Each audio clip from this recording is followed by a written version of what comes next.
Our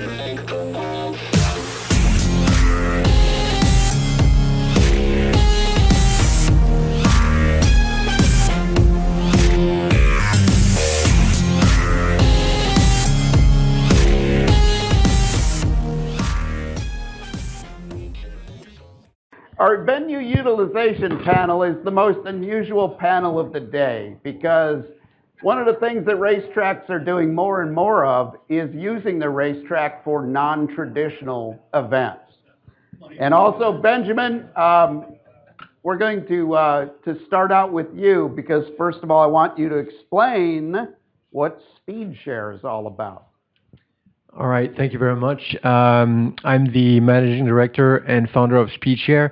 SpeedShare is an Asia-based professional services company. We're based out of Hong Kong and Shanghai. I started SpeedShare originally because I was in motorsport for many years before that and thought that foreign businesses, talking from an Asia perspective, had a lot of trouble to come to Asia and to understand how Asia was doing business and how to sell their products or services in Asia.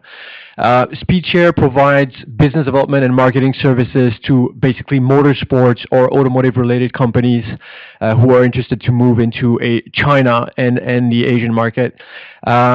Before being with SpeedShare, I was also running a racetrack in south of China, the Zhuhai International Circuit, which was the first Formula One grade racetrack in China, built in the late 90s. And while I was running this racetrack, I also started the first China Superbike Championship and also a festival called the Pandata Super Racing Festival, which is a grassroots event out of South China. And after that, then I started SpeedShare, and I've been running SpeedShare for the past 5 years. So I'm quite happy to be here today, get a chance to maybe share with you a little bit of insights on the Asia market, China market, and see what compares, how it compares with America, and what are the opportunities for your businesses as well. Next up is Mark Miller. Mark Miller. For the past 10 plus years, I've had the fortunate opportunity to be a professional race car driver. But before then, I've always been involved with karting. And it was kind of interesting to see Lynn and Andrew up here earlier, because that was the first segment I had seen from driving down here. But not to embarrass her, and I'm glad she's not in here right now, but I was one of the first drivers who went through her program, and I got an opportunity to meet Andrew, people like Zach Brown, that really put me on a path of being involved in motorsports as a business, understanding you have to immerse yourself in this as a corporate world in a business. So using that, and I like to say that I outlasted failure as a driver, in that I stuck around long enough and learned enough from other people to maintain that as a professional career. But I also continue that where I started with as a consultant for MRP Motorsport, which is an importer for Burrell Racing Carts. They were one of the first dealers and importers for the Rotax racing engine. But part of our marketing wing is Karting Biz, is a consulting business that travels around and develops the karting component for racing facilities, and giving a better workflow, improving productivity, in training individuals, whether it be a pro shop or creating racing curriculum for that. And for the last 15, 20 years, I realized that I'm kind of a teacher. I just get to do a lot of the cool things that I like to teach. So from training, from business to curriculum, to actually helping guys get a little bit faster in their 911 GT3 Cup car. It's all fun. Next up is Reed, and you really did clean up very well, young man. And you'll get the joke once he introduces himself. Yeah, thank you, Dennis. Reed Raskin. I work for a company called Tough Mudder. For those of you that don't know, we have been putting on endurance running events for the last couple of years. We began in 2010, 3 events that year, all pretty successful, enough to be able to scale it out and put on 15 the following year, and we have been growing pretty steadily, coming in at around just under 70 events this year, across 3 continents and 3 offices, and now 3 brands. We have a Mutterella running event as well as an urban mutter running event alongside the Tough Mudder property. More and more over the years, we've been looking towards racetracks. I realized that pretty early on when I joined the company in 2011. Our events were getting much larger in size. I think when I joined, the largest we had done was probably around 7,000 or 8,000 on a day, and all of a sudden we had events popping up at the 22,000, 24,000 on a day. And there are very few properties, honestly, across North America that can handle that sort of capacity. And our event is a mix of needing to bring a lot of people somewhere, much like a football game or a fireworks show, but we also are running 10 miles, so we do need a lot of space alongside that acreage just to put in those miles.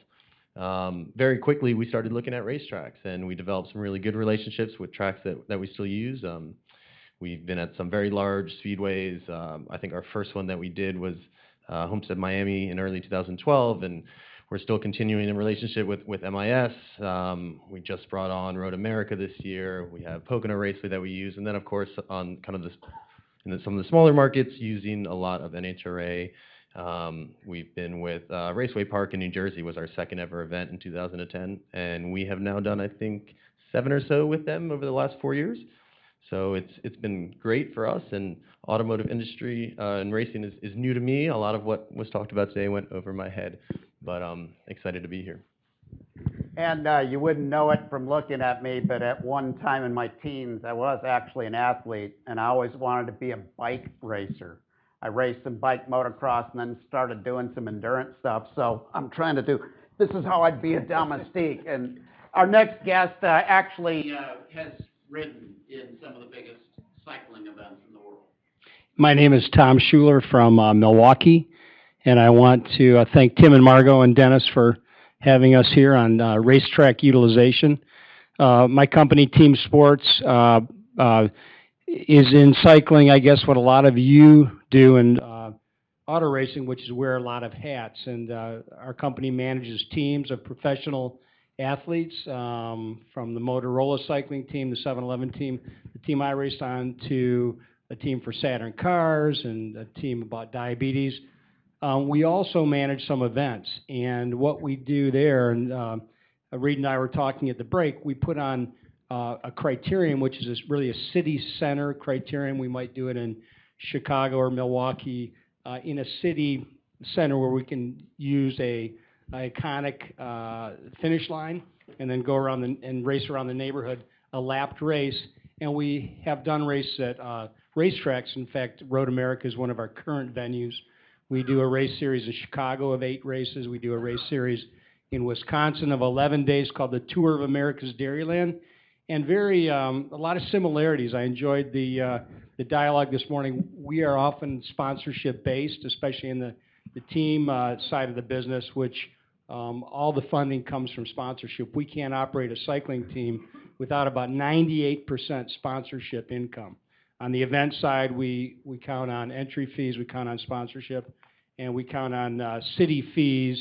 And in the case of Road America, we pay the venue. So that's what's key to you guys as alternative activities. We're endurance sports, obviously running, cycling. Tough Mudders are in this endurance category. So thank you for having us here. Mark, I'm surprised that more big racetrack facilities, they've got a lot of land, they've got a lot of parking lots, and it wouldn't be too tough to even build a nice karting track to go with a racing facility, as again, a way to encourage more of this entry-level racing that we were talking about. And once they hook people as racers, they might be race fans, even if it's a completely different kind of racing. Can you talk a little bit about what a facility needs to be thinking about if they wanted to add a karting facility to their already wonderful track?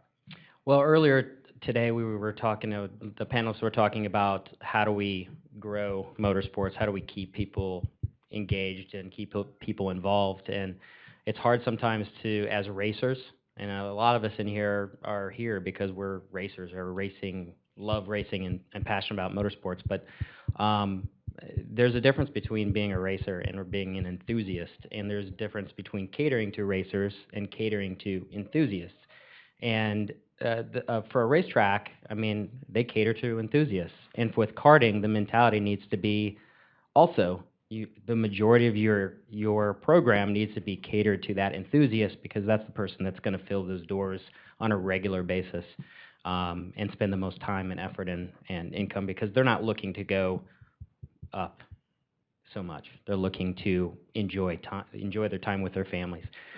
When it comes to developing a karting facility, a lot of it should be done in the implementation of the facility itself. In the 2000s, we saw a lot of motorsport country clubs that just kind of sprung up, and a lot of these facilities were great and have brought a lot of new people into our sport, and have been a development. And some of them really, and we worked with several of them, have developed that karting program alongside of it, and there's benefits to it. The benefits being, it's something that can run daily. It's for the tracks that have to fill their their docket, their calendar every year. Some are fortunate and when the track is new and fresh, everyone wants to come and participate. But 10 years later, and we're trying to fill the door. So the panelists here, these are examples of a way that track can continue to utilize and create a profit opportunity. But karting is one of those situations where if it's managed and successfully funneled, it's a day-to-day operation. It's a business within itself, and it can work if it's catered to that enthusiast. And at the same time, it grows that motorsports fan. It grows the person that wants to be there to watch professional events. And yes, there are those racers that come from that. But the more you cater to them, the less you continue to grow that funnel, that part of the sport that we really need to continue to sell tickets. If you're doing a karting facility, do you need to be specifically thinking about having a rental kart program as well as a racing kart program? Yeah, I would say you would want to put that first. As a businessman, I would want corporate entertainment there as first and foremost. And as far as utilizing your property for facilities that are already done, there's a lot of ways you can do it. If there's tracks that are more country club oriented and they have a friction circle, or if they have a skid pad or something like that, we've worked with tracks to use that part of that land to build karting facilities in there. If it's a large parking lot, Homestead Speedway does a very good job. They lease out the land, but they do a very good job with a somewhat permanent temporary facility. So, there's not really any buildings there to cater to it.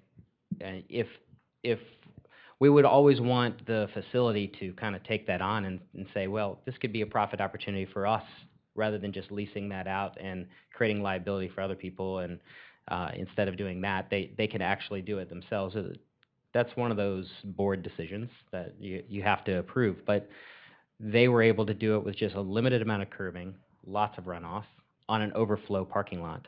And there are events out there, there are organizations and sanctioning bodies out there that do make their businesses traveling. There's a couple of them in here, actually. The traveling from track to track, using those parking lots, using existing facilities, and they're there for a weekend, maybe two, just like Tough Mudder and a cycling event and any other events you may have, and then they're gone.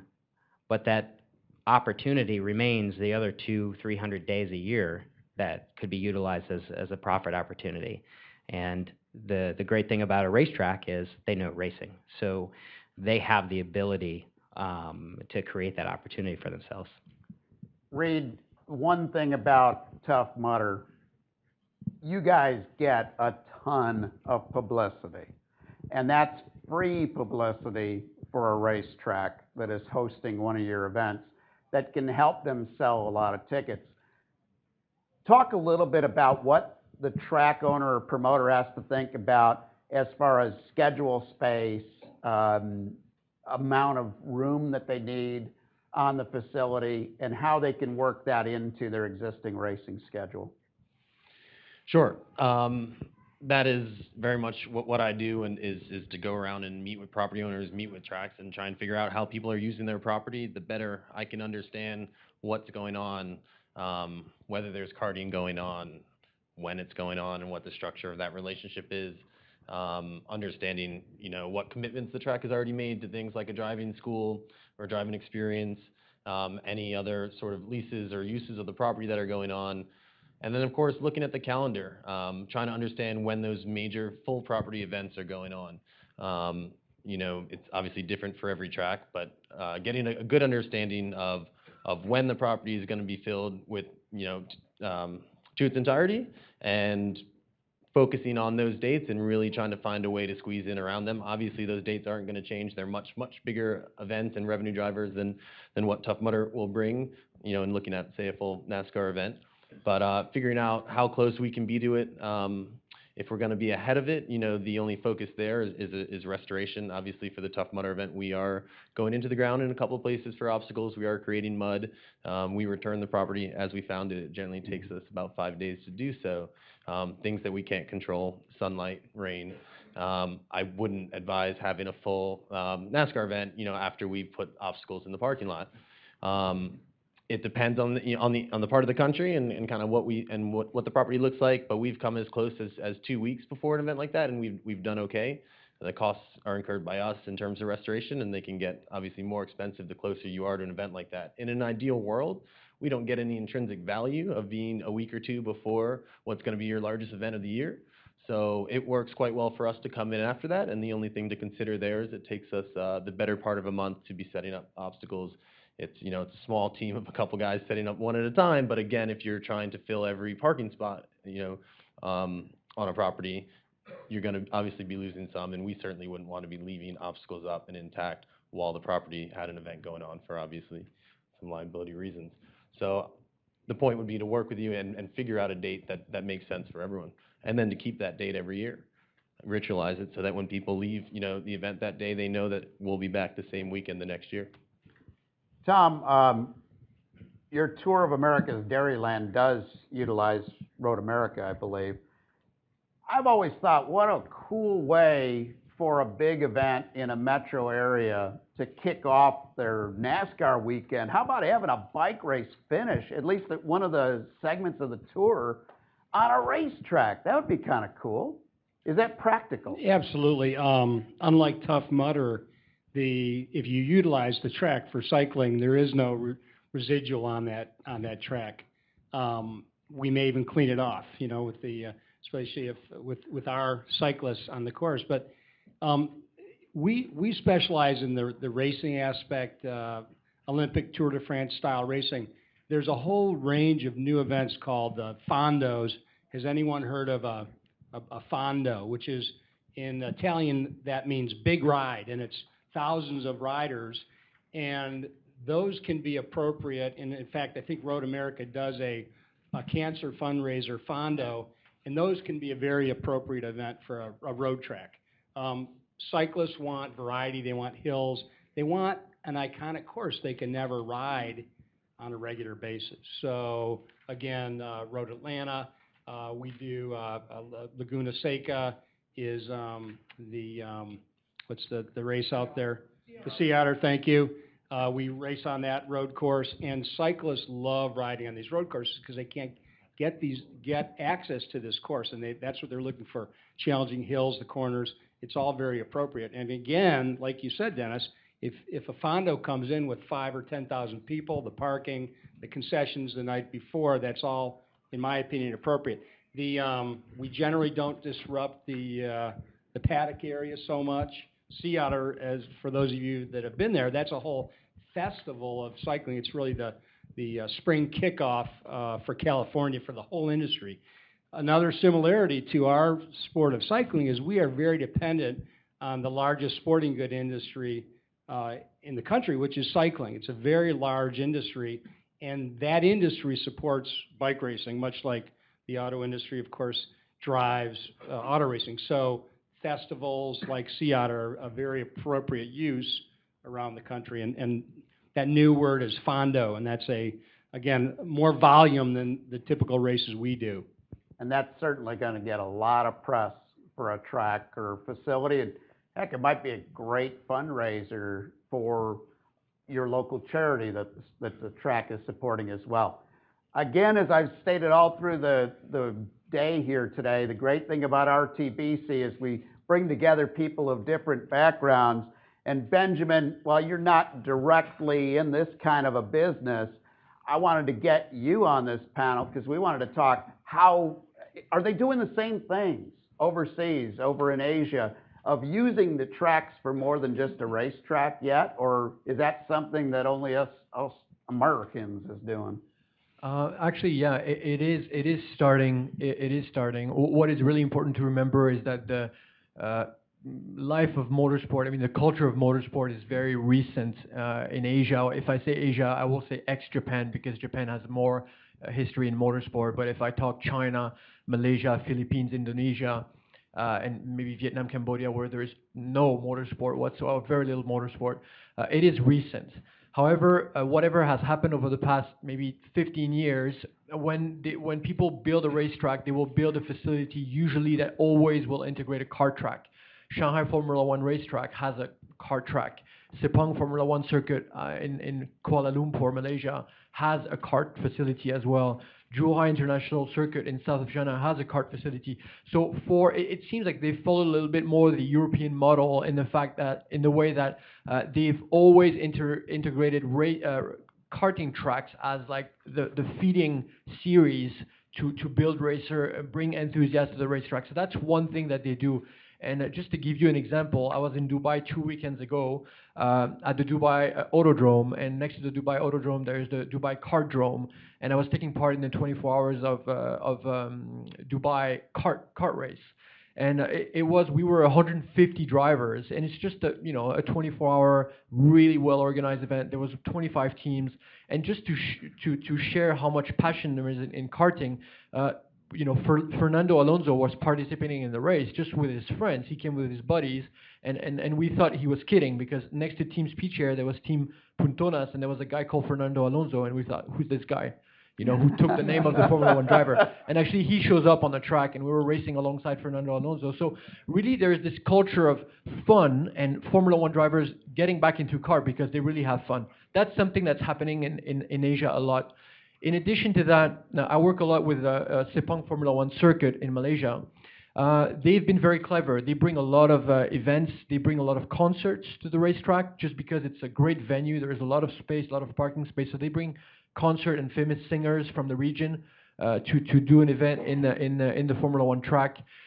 There is also some cycling events in Sepang Formula One track, and people from KL just commute to the circuit and have fun doing 10 laps of the track. So these things are really picking up as a new way to bring business to the racetrack. But where I really think it could be interesting for some of you and for businesses in the US is that if you have creative ways, and maybe for guys in this panel, is if you have great ideas and you're already using these facilities in the US for events, there is a lot of needs in Asia for this creativity and this input because they're following the trends. They're too new to motorsport. I'm going to open it up to the class here if anybody has any questions for this group. And I really encourage you to get involved with looking at some of these non-traditional events. And maybe it's just the frustrated, wannabe karter in me, but I want to see more karting tracks around the country as well. One of the things I definitely want to touch on is, again, tying the panels together. We just had our HR and legal and insurance people up here. And so this sort of ties into this, and you guys may or may not feel like you can really speak to this in full. And I'm going to start with you, Tom. As far as liability issues of these non-traditional events like cycling, what do the tracks have to think about? Because, again, it's out of their comfort zone. And again, I've enjoyed today some of the similarities and a few differences in learning about liability insurance, funding sources. But as far as the liability, and I was talking to someone, to Mark, we don't have, I guess, the abundance of sanctioning bodies in cycling that you all have. And so and again, I think that's partially driven by the insurance need. Our insurance need is covered by USA Cycling, who covers all disciplines of cycling, from track racing, mountain bike racing, BMX racing, mountain bike racing, and road racing. And so that makes that maybe takes away a little the sanctioning question. But we, as the promoter coming into Road America, are required to not only cover our racers through USA Cycling, our sanctioning body, but also our general liability on top of course, whatever Road America would carry. But I think there's no assumption that they're carrying any of our risk. But as we all know, if you own the facility, ultimately you're on the hook too. But again, we are very careful to carry as much insurance as we can to cover the cyclists. Reed, you guys have an event that can lead itself to a lot of injuries, with old guys like me thinking that they're still athletes. But it's just the nature of the beast of what you guys do. You have the toughest events on the planet. How do you help a facility understand the liability issues, and how you guys as an organization, because you are the best at what you do, will stand behind them and help them more than, say, Johnny-come-lately that's new kid on the block in that sort of extreme sport? Sure. There's a lot to talk about there. A lot of the conversations in working with the tracker are going to be about risk. I think one of the benefits for me in working with this industry is at bringing our events to your properties is that you guys are in an industry that involves a lot of risk. Automotive racing itself has it. So I think there's a benefit there, in that, insurance is not a new thing to talk about to anyone who's working or operating a racetrack. And there are a lot of conversations to be had. Tom said something very important, which is that there's no such thing as no risk in any relationship, whether you're running people through mud and shocking them with electricity like we do, or whether or whether you're just having a bingo night. I mean, if you are having people on your property, there is a certain level of risk. And the great thing about working, again, in this industry is that we know that you have the requisite amount of insurance to do this carefully, and certainly we do too. Dennis, you also touched on something in that there are a lot of people operating in the space that we're in, endurance racing, that likely don't, despite some assurances that they will make, and whether or not that they've taken kind of the necessary steps to kind of limit risk and allocate it fairly with the property they're working with. A lot of it comes down to best practices and some of the steps that they're taking to ensure that these events, these incidents or occurrences don't happen in the first place. We have a very good track record. We're moving closer and closer to kind of a sanctioning body. We effectively at this point are the sanctioning body, because we're the only ones where we're essentially setting the bar, being the largest in the space that we're in, and certainly always the first. But again, I think preventatively figuring out what you can do to put on a safe event, and we are setting the bar with how many EMTs we bring, how many divers we bring, our incident command system. These are all things that we've tried and tested over 70 events a year. So I would encourage you to think a lot about who it is that you're partnering with, and just making sure that there is a certain level of faith in kind of their operations. And then at that point, obviously a detailed discussion into how to allocate that risk. Mark, I'm assuming, first of all, when people build a karting track, they've talked to Chris Scribner, and they've got the best barriers to help them stay safe. But are there any specifics that a facility manager needs to know about the karting world and risk? Well, the good thing about karting is it is a motorsport. So chances are, for most of the facilities, when a karting event comes, they usually have, as a sanctioning body, have their own insurance carrier that they work with, and it may or may not be the same one that the track actually is working with. It's a little easier because we don't purposely electrocute anybody when we go to the track. But when it comes to, Reed has a very good point, is when you do have a karting sanctioning body that come, you really want to look at what carrier they're using and how they're using it and what they're trying to get away with, because you don't want that added risk on top of it. So having a good partnership. But if you're going to do it yourself, for the same reason, if you're going to create a corporate entertainment program, your insurance company that you're working with or your agent that you're working with is probably well versed in exactly what is necessary for that, especially if they are carrying insurance for a motorsports facility. And you're in good hands at that. I don't know. Sorry to make it all state plug, but you'd probably be in pretty good hands. But it is important when other facilities come in, when other organizations come in and other sanctioning bodies, is to really study that. But chances are they may be using the same carrier. Benjamin, here in the U.S., if somebody stubs their toe at the track, I think there's going to be a lawsuit. Are they the same way over there in Asia? I would say it's quite different. Obviously, as the three other panelists have said, because all of us in the motorsport industry or facility management or venue, we have insurances that enable to run really more dangerous event than a cycling event or than a karting event. Usually, most of the things will be covered right away. I mean, automatically. If it's a cycling event, for example, like in the Sepang Formula One circuit, it's already it's usually a club event, so it doesn't even fall under the circuit that will only enable the club to come and run a little event. And if we use the facilities, we run an event in Sepang Formula One circuit, and we also use other areas of the circuit to do a bit of rally discovery. So we use some dirt roads around the circuit, so that will fall under our event company insurance. But no, it's not as bad or maybe as serious as here in the U.S., and it's really developing. So it's in the process.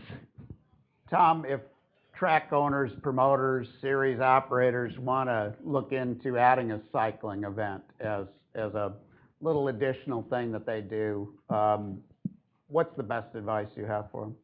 Well, I think again, we are the track operators from the Milwaukee Mile here.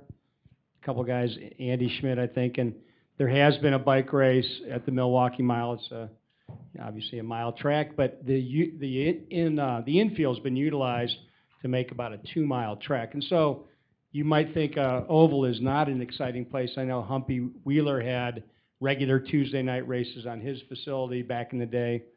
But again, road courses are very appropriate.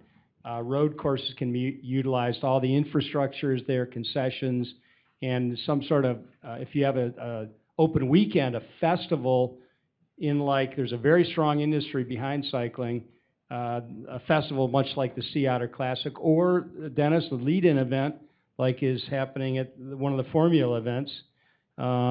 We've done bike races at the Long Beach Grand Prix. Miami Grand Prix has talked about it.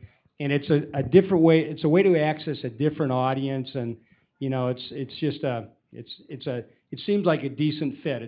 It's transportation, it's experiential. And we're facing the same thing motor racing is. How do we attract younger users who are going to be spending more time on the video screens, and we want them out on their bikes, BMX bikes, and karts, wherever that might be, to introduce them to our sport. So there's a lot of similarities. But again, festivals and these fondos and road tracks are very usable. Reed, for anyone who wanted to get on the schedule and have an event at their track, how far in advance do they need to prepare? Is it too late for 2015, that sort of stuff? Yeah, it is too late for 2015. We're dealing generally, we want our partnerships and our venues launched about 10 months to 12 months in advance. That gives us the sales cycle that we need to really get the word out there and to get the numbers that we're driving. So I'm generally working with property owners about a year in advance. So I'm pretty much wrapped up for next year with a few small exceptions, turning the focus to 2016. For our event, it's somewhat challenging given our size now. We kind of have a sense of what our trajectory is going to be and what our growth is going to be and what markets make sense for us to bite off, in 2016, 2017. It would take a pretty compelling arrangement to kind of change that trajectory.